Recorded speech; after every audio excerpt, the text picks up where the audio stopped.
when people start realizing that, why do I have less shortages? Why is my output improving? Why is my overtime getting lower? Why is my Kanban is not like depleting as fast as before? So that change actually helped.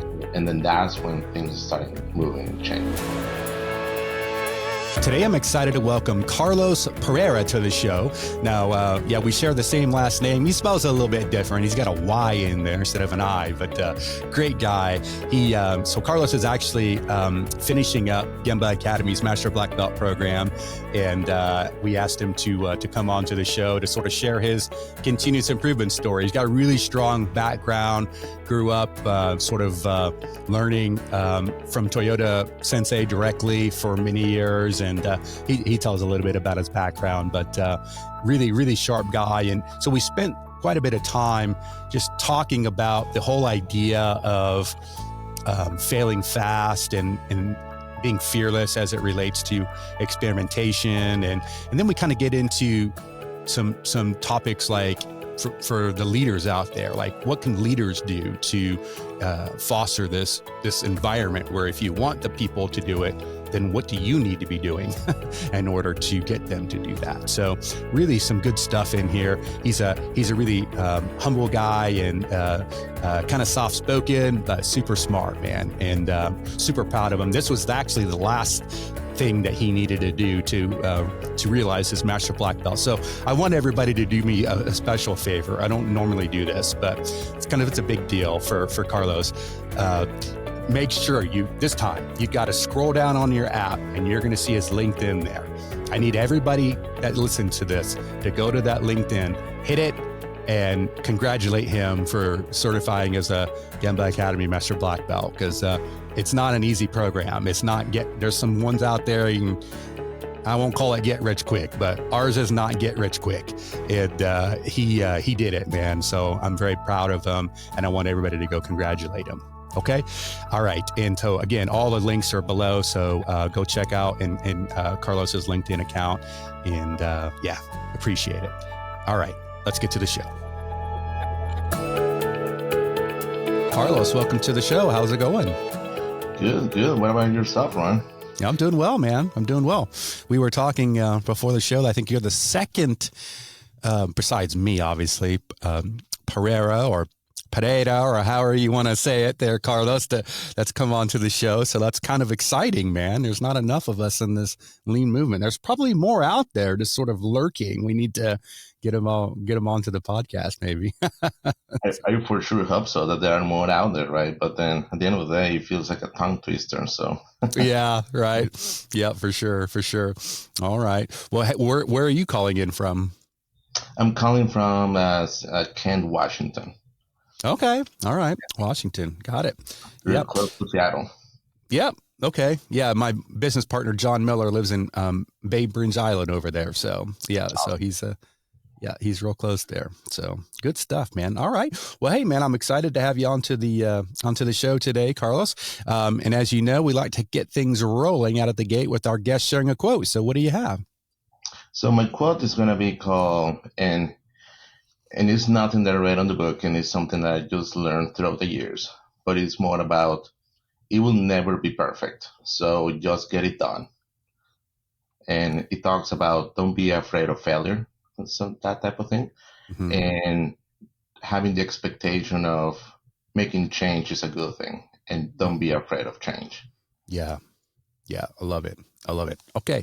Well, hey, Carlos, tell us a little bit about yourself. Tell us about your background, how you got into this line of work, and, what you're up to these days.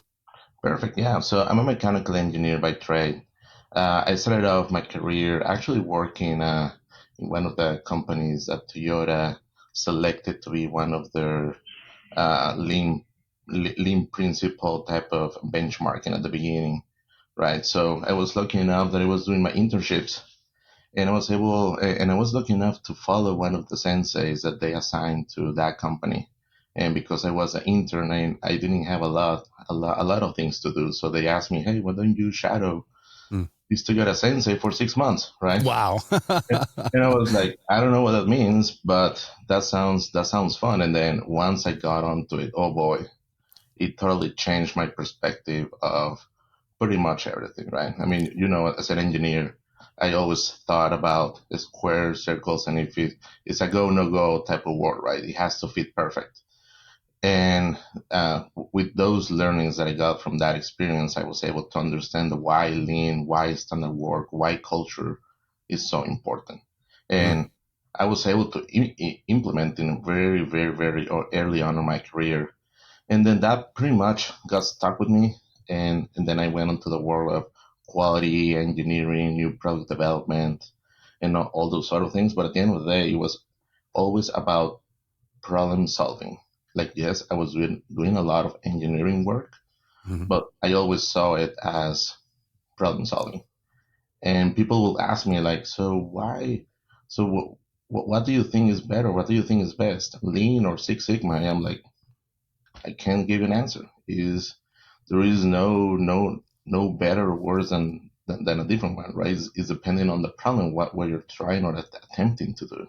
Yeah. And so that's how I got into this line of work. Right now, I'm working for a company. I'm actually doing my master black belt with you guys, and it's really interesting to see how this whole development has actually changed my perspective, not just professionally, but as well in my life. Nice. Nice. How's that MBB going? And how's that process going? Is going awesome. I mean, I couldn't be happy to be given this opportunity. On honestly, being able to not just like getting the learning right, that's important, but then as well to implement. And Yeah. I think that's one of the biggest things where we were given the opportunity to make an impact, and it's not just one two people seeing the change, it's Hmm. the whole organization seeing that difference. John Knott's taking good care of you. Oh yeah, absolutely. Yeah, those weekly coaching calls they do make a difference, man. Yeah, good, good, good. Awesome. Well, hey, man, let's talk about just do it, fail fast and learn faster. Like, so this maybe just to open up, like, what's that all about? What's all that about? Well, like I said at the beginning, as an engineer, right? I always thought about everything needed to be perfect. Everything needed to be 100% in order to be deployed and or redeploy. But then I did learn, and especially once you get into this line of work, which is lean or culture change and change management, right? We are creature like we need to see the change so we can feel more comfortable with it, right? So, and it's something that you guys talk about during some of your um, videos, but it's about like the artifacts, the visuals are artifacts of change, Hmm. and that is actually really really true. So why am I saying to fail fast? Is because if you don't try something, you will never know if it actually got better or worse, Yeah. and there is no worse feeling than not knowing if you're actually improving for better or for worse. Yeah. And the only way to know is to actually do it. So one of the things that I have adopted over the years is, hey, 1% improvement is better than 0%, and Hmm. so on. 1% every day, eventually, it will turn to make a difference and make a change. Yeah. And there's this weird mental tension as well when you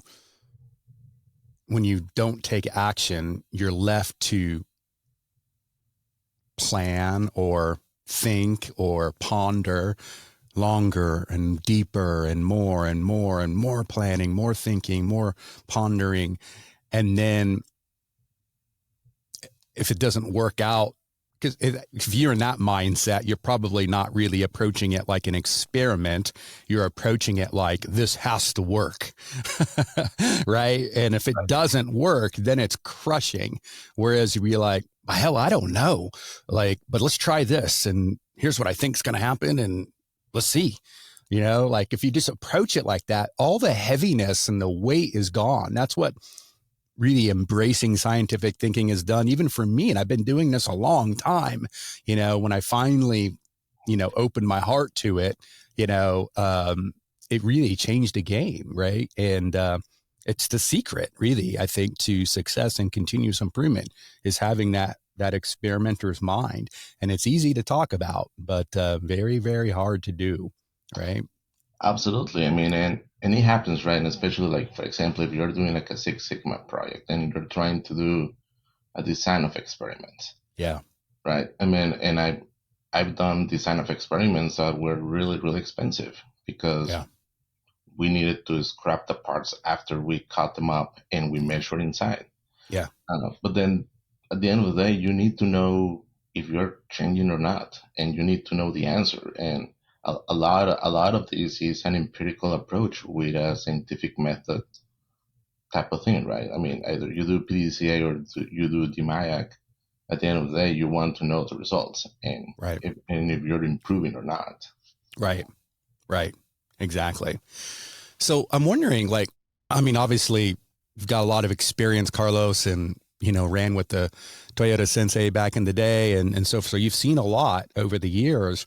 What do you think, we as lean practitioners can be doing to maybe encourage this culture of experimentation and learning within, our span of control? Like, what are some practical things that we should be doing? Right. I mean, I for sure believe that it's a two-way avenue, right? Um, a lot of it there has to be a lot of engagement and empowerment from leadership, but then it as well starts from within. Yeah. The willingness to try something new, and then the willingness to go out there and literally just pick up the shovel and start shoveling, right? Yeah. Like you won't get to the point where you actually found the answer until you just keep going. You just need to start removing the dirt that is on top, all the variation, all the stuff that is clouding that vision, right? And I think it's really important as well to relay the message to, I mean, not just to yourself or your teammates, but then or peers, but then as well to the leadership. And having a leadership that is well embedded and understanding that, hey, it might not be perfect, but oh yeah, we're going to make change. I Yeah. think that takes you a really long way. Yeah. Yeah. Do you have some favorite examples maybe of how you've personally experimented, through a situation? Yeah, absolutely. I mean, it's actually one of the learning experiences that we had actually during our MBB program and even prior to that. But the best thing that we could have done it was to actually do a value stream transformation. Uh, for years, the company didn't have any not much, not a lot to be related with Kaizen or that culture. There were some spikes and ideas of that culture, 5S and that type of thing. But then there never been a Kaizen for 20 years. Hmm. And just the word Kaizen, it imposed such a big war and kind of a block mentality where a lot of people were like, this is really hard to do. And then part of the planning was, okay, so we're going to do some planning, right? We're going to go through the value stream transformation type of secret sauce, right? Mm-hmm. We're going to make it work. Mm-hmm. But then at the moment where we say, hey, let's flip the switch, let's go and make the change and turn this on. Let's change the layout. Let's improve the flow. Let's implement Kanban. Let's implement flow and pull. A lot of the organization was not ready for it Mm-hmm. because that had never been done. Mm-hmm. So the best thing that could have happened was to actually implement it because we realized and uncover a lot of things that we knew. I mean, that we realized that we were not ready for it. But then for the second time, for the second round, for sure, we made sure that all those gaps would actually close. So at the beginning, I mean, once we implemented that change, I mean, it's part of the change management, right? It's Mm-hmm. like it creates such a change that it might feel like is too much or it could be too little. But then in this case, it was too much, and people felt like, oh no, we cannot keep doing this. And we went, oh yeah, we are gonna keep doing this because we need to keep improving, right? Hmm. But then when people start realizing that, huh, why do I have less shortages? Why is my output improving? Why is my overtime getting lower? Why is my Kanban rate getting uh, is not like depleting as fast as before? Like, huh? So that change actually helped, Yeah. and then that's when things started moving and changing. So you mentioned the value stream. So was it just your traditional, let's create up a current state map and a future state map and just start bridging the gap and start chipping away? They start chipping away, and then we use four different phases in a value stream transformation that I think they are really valuable and that they help a lot. But then basically is around creating a standard work, right? And then once you create that standard work and you know what is going on, how everything repeats, now you can like, which is kind of a stabilization. Like Yeah. you have a stable process so you can improve. Yeah. Then you move on to flow manufacturing. So how do you create flowing within your work cell value stream or whatever you name it, right? Hmm. And then the other one is now that you have flow, now you can implement pull, whatever it can be implemented. Yeah. And then once you implement the pull, it's all about level loading of the production. Yeah. So we were able to do that in all those different phases Yeah. and even making changes that improve the economics of the assembly of the process. Hmm. And those are the things that I was trying to refer as artifacts of change. Yeah. So when you go from doing an operation that used to take 200 repetitions manually, Yeah. and then you have an ergonomic solution or an engineered solution that improves people's life and process, that's when, okay, now we're willing to invest and make it safer, better, and faster. Yeah. And it does make a difference. Yeah. Now, you've mentioned change a lot. I'm curious, what are some of your techniques or strategies for when you deal with folks who aren't maybe excited about lean or just continuous improvement? Maybe they're resistant for whatever reason. You don't even know the reason. Like, do you have a strategy that you like to deploy? So the strategy that I like, it might be to like I feel like my guardrails are always a project charter. Mm, So there are two sides of the coin on this one. Number one is really important to have um, the acceptance of the idea or the improvement for whoever is going to be the value stream owner or the champion. yeah. Right? Like you see the champion as how it used to be before. Like is someone who is going to champion you and shield you from whatever resources are going to be needed, right? So that relaying the message of the importance of, hey, I would like you to be the subject matter expert to be part of this Kaizen. It does bring a lot of value, right? And it's not just like I'm telling you to be part of this because just that and because you have to change it. There is a lot of value on explaining the why Yeah. and the how we're going to do things so we can actually create more of that synergy Mm, um, that people are craving, right? right.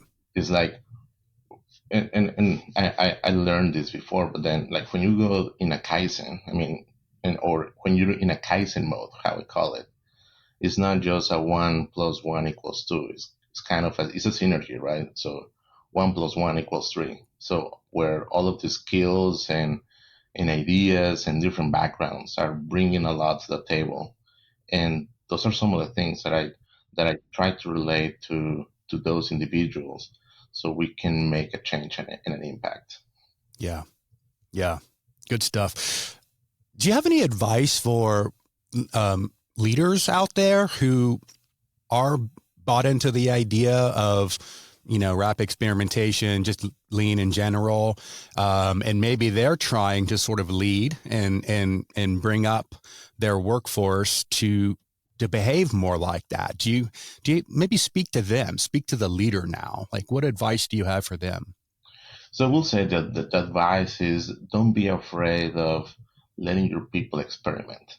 Um, there is a lot of power on creating that independence and being being more of a coach, if that makes sense, is the sort of thing where you want people to experiment, but you know that you're not gonna let them fail, right? I Yeah. mean, you're gonna be there to kind of coach and direct them, Hmm. and with some inputs, I mean, that leadership can help a lot. But then giving that time, giving that opportunity, giving that is safe space, and that's one of the things that I will tell to those leaders is making people safe and assuring them that there is nothing wrong from experimenting and not getting the expected results, right? Because this is all about continuous improvement. And uh, the main thing to understand as well is that there is no perfection in any process. Hmm. There is no perfect process out there. So we need to understand that. Hmm. And but just having that expectation where, hey, we can try and we're safe, and relaying that message to their teams it brings a lot of value to the company. Hmm. Talk more about safety though, because I mean, I think that's a key element. And there's a lot of, there's a lot of books now. It's popular to say psychological safety, and it's becoming a buzzword now. I fear, and I don't see a lot of companies truly doing it. That's why I think it's a buzzword now. No offense to the people who have created the phrase. That they mean well and they're trying, but it's for whatever reason it's not taking as well as I think it should. Like why do you think it's so difficult for leaders to really do it, and to really mean it and really demonstrate it? Right, and I think it has to do with the alignment and the expectation of things. Um, like to your point, it became kind of a buzzword for, hey, Kaizen, or just improve just for the Yep. sake of improving. But then there has to be an intention and purpose of why are you doing things, Hmm. right? And if organizations don't understand the purpose of why the change is needed, Right. it's really hard and complicated to have your teams be aligned to that, right? And one of the things, I mean, to be honest, I couldn't be more. Um, I mean, we couldn't be happier to be part of this organization. But then about is like how an organization like this one that I'm at is making people safe. Like there is no wrong on trying. It's worse not to try. Like Yeah. it's like that experimentation piece is what gives you and opens up a lot of different doors that you didn't know that they were even either open or closed at the beginning. Yeah. Yeah. What about some key performance indicators or something like that we might be able to use as practitioners to sort of measure our success, perhaps even on experimentation and things like that? Like, do you have anything that you guys are doing that or that you've seen other companies do? Yeah, I was going to suggest, like, for example, on that one, I think it's important to understand how how deep is your bench of lean knowledge, right? So there is an aspect of how many people are you training, like either whatever method, system, type of training, Yeah, the certification, academy, of course. I mean, come on, academy, right? Right. But then you can track like how many white belts, how many Yeah, yellow belts, how many green belts, black belts, master black belts. But then as well, like how those all of those different learning programs are interconnecting within each other. yeah, But then as well, there is a value on seeing how much of an impact those programs are making to your organization.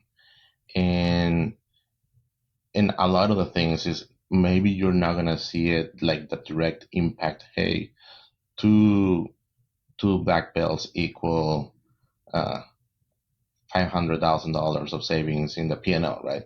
It could not be like that, but then a lot of it is around the part of the culture. So, what part of the culture do you want to be changed in your organization? hmm, And part of it is going to be, hey, are people getting happier at work, right? Are things getting easier? Am I getting less disruptions to the production? Is actually my output getting better? So it's kind of those secondary type of benefits that will make a difference. Yeah. Yeah. Yeah, the whole cost savings thing is, boy, it's a topic. And back before Gimba Academy and I was working in the industry, I remember the companies that I worked at, we were, it was sort of how we, justified our existence. You know what I mean? Cause I was, not always, but sometimes in some positions where I was the continuous improvement person or team or whatever. And, boy, it was, it was motivating as far as making sure that we were moving forward and making things better, but also,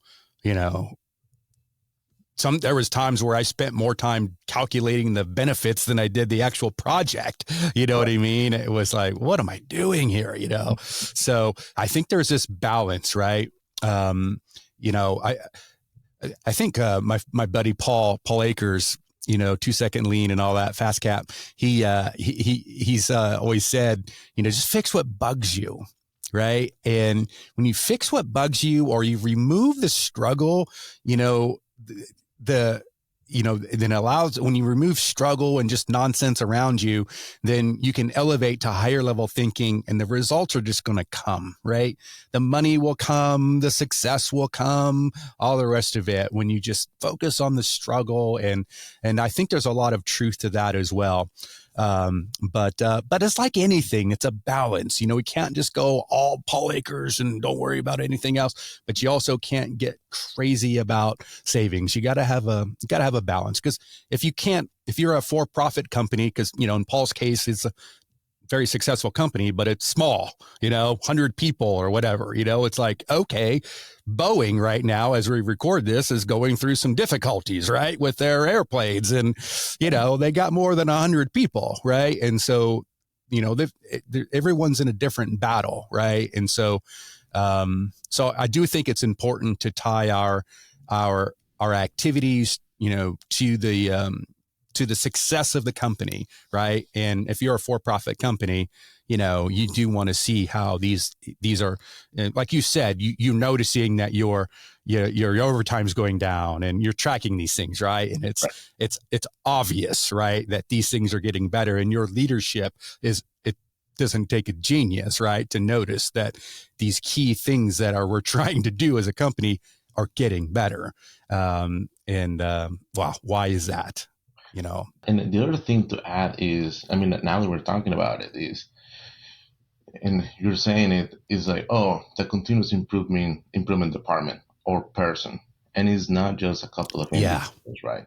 Exactly. Like, you want everyone, yes, in the organization to be the continuous improvement. You want everyone to be the quality. You want everyone, like, and that's a level of culture that you want to change, where yes, the organization owns the change and the continuous improvement aspect, right? Yeah, that's why, okay, Captain Obvious here.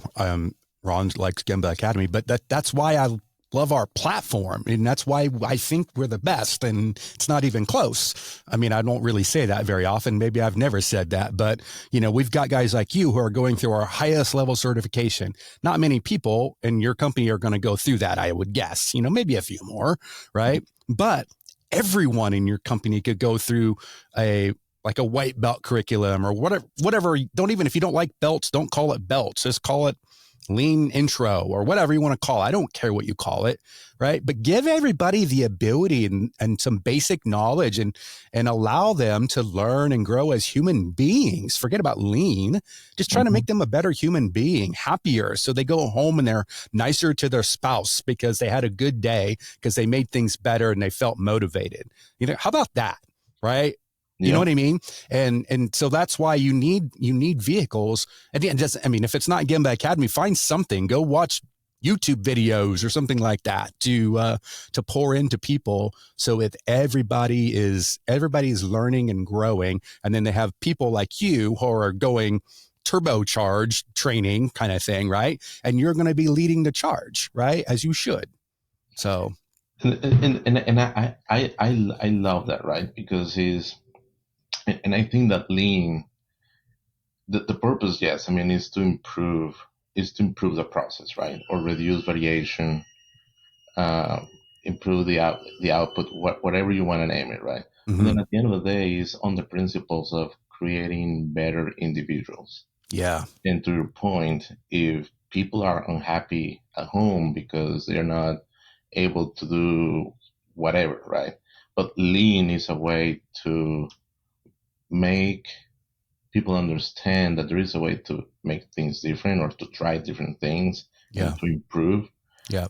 I mean, that just is a cycle, right? And Yeah. it helps. Yeah. I mean, I'm convinced that it will change the world, right? Like in a positive way, right? If we all learn how to do this, even just a little bit, right? And then you can teach somebody else who teaches somebody else, and you just teach one person, and that person teaches one person. It doesn't take long, and it's spread across the whole world. And and that's amazing. And honestly, I mean, those were one of the key things that we did in our organization for this year, where and it was actually part of the Master Black Belt program, where we realized that the army of people that we had with lean knowledge and culture and willingness to try, it was Yeah. really small. And we say, okay, so we have two or three different black belts that can go in and do whatever we want, right? Yeah. Like we felt pretty comfortable that we could do and implement whatever kaizens, but then because we failed fast in that value stream transformation, or we learn from those experiences, we realize that we just don't need two or three black belts. We actually need the army of people. We need the organization Yeah. to be able to implement change. So Yeah. that's when we went on, and right now we are wrapping up one of the biggest lean leader development programs that we have ever done, and Wow. we did over 7 different kaizens in 7 months, Wow. and we are certifying 6 different kaizen facilitators Wonderful. because we understand that the only way that we can make a dent and a huge impact is by sharing the knowledge, Yep. right? Well, even back, and you looked at the whole TWI movement back in World War II. I mean, the War Commission guys, they had that multiplier effect. They had the whole idea of, just, you teach some people and they teach some people. This is not new things that we are developing today. It's been around for a long, long time. So I just think sometimes we forget. We got to be reminded of what actually works here. I So, mean, and that is true. And then, for example, as well, I mean, we're doing things around how to reward people and then how to recognize. yeah. So we have our version of, like, we call it CIA walkthroughs, but then we're doing our version of Gemba Live.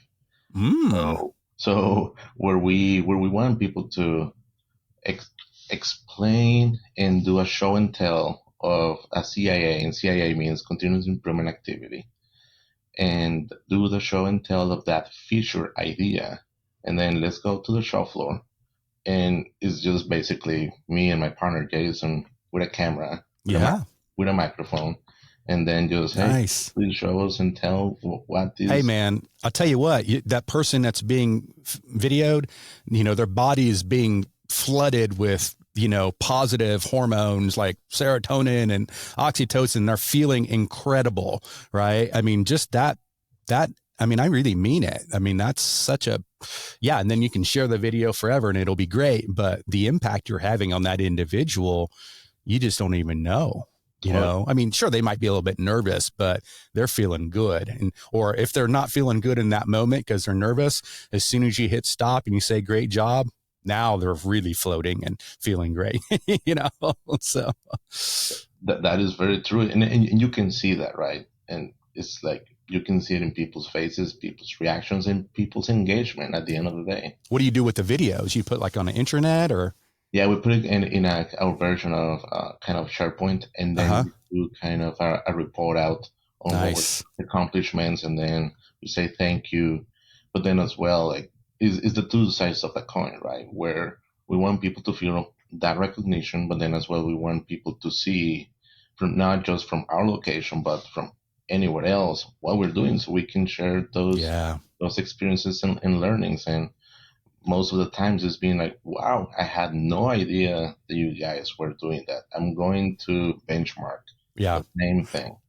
How many different facilities do you guys have? So right now we have three main manufacturing facilities, but then we have a lot of other offices all around the world. Yeah. Do you have like sort of like friendly competition a little bit between the sites, and maybe as it relates to lean and that sort of thing?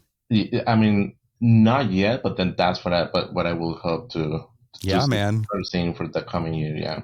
Kaizen competition or whatever it might be. Those can be a lot of fun, I mean, and a lot of value too for the company too, because everybody wins. Yeah, I mean, to that point, I mean, there is, I mean, within the company, we host a continuous improvement expo where all of the ideas that are being submitted kind of participate and are voted as to be the best ideas. And this year, for the one location that we are doing the whole value stream transformation, we pretty much gained or got a lot of those awards, whereas before there were zero. Okay. So those are the type of artifact of changes. Yeah. We can see where you're seeing people's commitments, engagement, and things are changing, right? Great. Wonderful, man. Hey, man, super proud of you, and keep going. And I'll tell John to, continue being nice and everything to you. So, no, he speaks very highly of you. So, well, hey, man, this has been a lot of fun. If people want to connect with you, Carlos, directly, what's the best way? The best way is going to be on my LinkedIn. So my LinkedIn is up there. You can look for me as Carlos Pereyra. Mm-hmm. Okay. Yeah. And it's with a Y, everyone. Why that is true. Pereyra. And we're going to link it up here so just scroll down in your show notes there on your app, people. And please go connect with Carlos and tell him they did a great job on the podcast.